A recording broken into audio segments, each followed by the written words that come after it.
Viewers, আজকের ভিডিওতে আমি ভিএফএস গ্লোবালের আপডেট নোটিশ নিয়ে আলোচনা করব।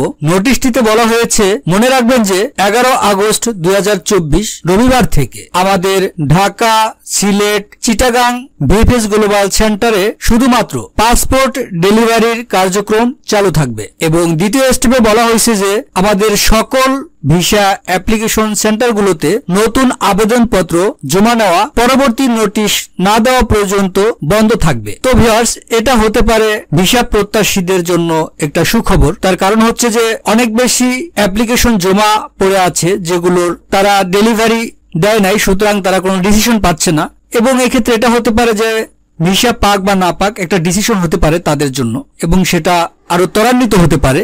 আর দ্বিতীয় যেটা বলেছে যে পরবর্তী নোটিশ না দেওয়া পর্যন্ত স্থগিত থাকবে, এটা নিয়ে অনেকে হয়তো বা বিভ্রান্ত ছড়াতে পারে যে তাহলে কি নতুন আবেদনপত্র জমা নেবে কিনা।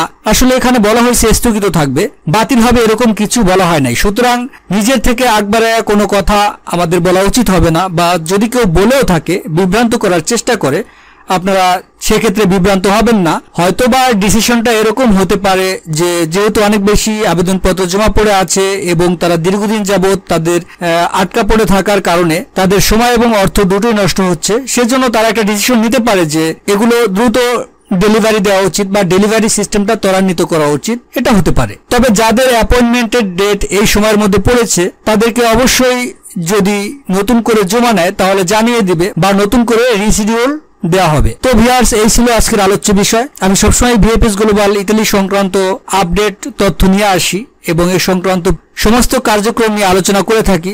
তাই ভিডিওটি ভালো লাগলে লাইক দিয়ে চ্যানেলটি সাবস্ক্রাইব করে রাখবেন। ধন্যবাদ সবাইকে, ভালো থাকবেন।